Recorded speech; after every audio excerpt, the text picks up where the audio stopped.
So come at me, bro. Like, what's up, party people? Welcome back to the channel. Thank you for everything that you've ever done, ever.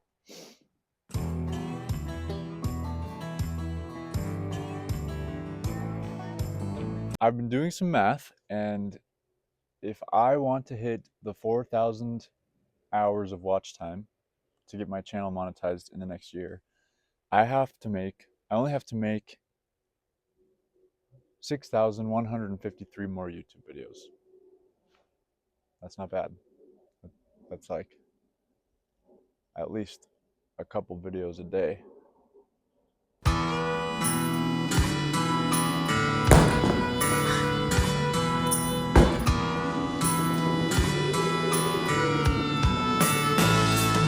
A little bit of an update since last time because I told you guys that I got my real estate license.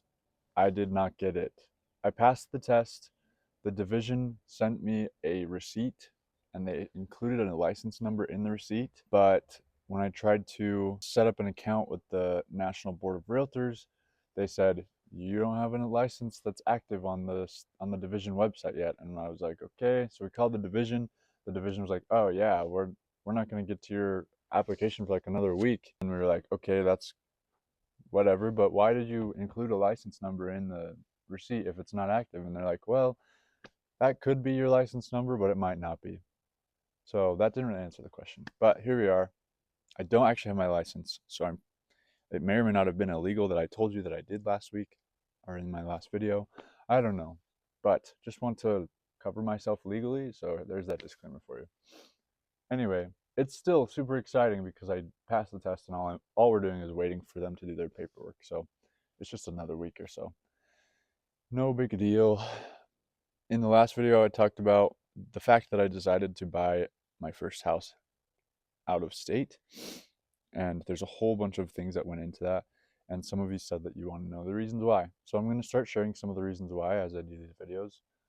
And yeah, good deal. But today I'm going to talk a little bit about some of the other things that I'm doing to get me to the goal of buying a house. So obviously the first thing that has already been mentioned, I'm going to be a realtor. I am not at this point, but I will be. Um, that's one thing I'm going to do to start building up the funds to be able to afford a house. And then the other thing that I've done is last summer, I started a landscape company with one of my friends. And starting out, first of all, I had no landscape experience ever. I had construction experience, but landscape experience, I had none other than like mowing our lawn. And that's not a lot. But what we ended up doing last summer was we decided to run some ads online and just on one website. It's kind of like Craigslist, but specific to where I live. Anyway, we ran some ads on there and it was like 500 bucks for a month or so. We paid for 1 month and we got 3 leads, which is not that great. One of those leads we went to do a quote, and at this point we had no real idea of what our focus was going to be. Like we weren't super sure where we would end up throughout the summer. But we went to this house to do a quote, quoted them, and I think we gave them a discount as well. But they ended up wanting to go with us, and that was awesome. We got our first job.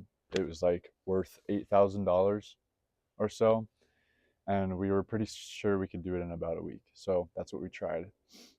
When we got there and started doing the work, we realized this is this whole like street, this whole neighborhood has been developed and built in the last year or so, and every single one of the neighbors was in the same situation as the job we were doing, where the builder comes in, they build the house, and then they put in the front yard, but they never put the backyard in. And so literally all their neighbors had the same exact need that they had. And we just started talking to them, and we got a bunch of appointments to do more quotes. We started even knocking on doors, and then we decided, let's just focus on this. Let's find other neighborhoods that are undeveloped and just knock doors there. And everyone needs it. And so we started doing that. We even discovered through talking to people on the doors that some of the HOAs require that you get your backyard finished when you move in after 6 months to 2 years. It depended on the HOA. But like a lot of these people were, not only did they want a backyard, but they were in HOAs where it was required. And so they were like, yeah, I literally need that this summer. It was awesome. So that was super awesome last summer. Our focus was to build a company that we could step away from and then sell. Because if you're wanting to build a company to sell, you have to make it enticing to someone who wants to buy a company. And if you have to wear all the hats and really have your hands deep in the business, no one wants to replace you and put on all the hats and put their hands deep in the business. They want something that kind of works on its own. So that was our goal last summer for most of the time, and we worked towards it a lot. And we got to the point where things were somewhat autonomous. Like we definitely still had to be there, and it would not have worked without us. But we could step away for a few days or a week at a time, and things would still be happening, which was pretty cool. But we met with this guy who he had sold his own landscape company that he had run for 20-ish years, and he loved it. It was like his passion. But after that 20 years, he kind of just was ready to be done. And he explained to us why. And the reason is because it's such a high maintenance business.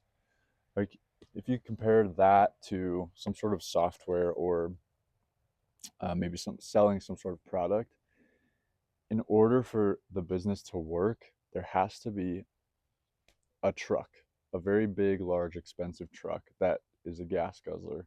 There has to be some sort of trailer to haul all the tools, to haul some of the smaller excavation type of equipment. But then if you need some of the bigger stuff like a skid steer or an actual excavator, then you're needing like a big trailer.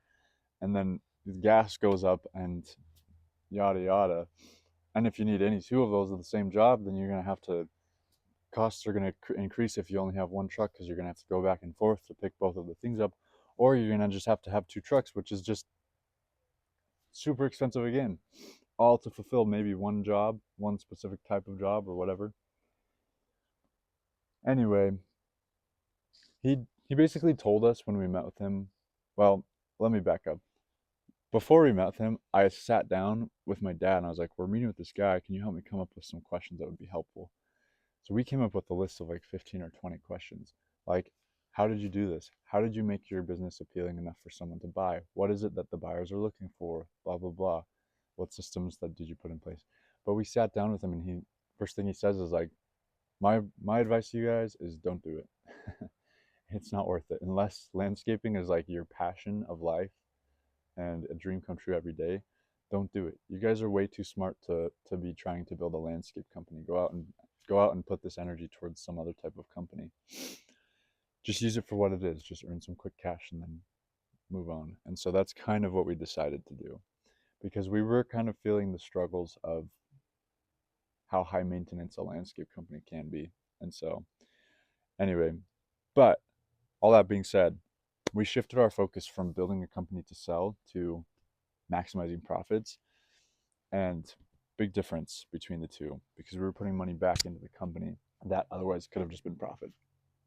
So this summer is a full summer of just focusing on profits. And that's one of the other main things that I'm going to do to help me reach my goal of buying a house in the next year. So, end video.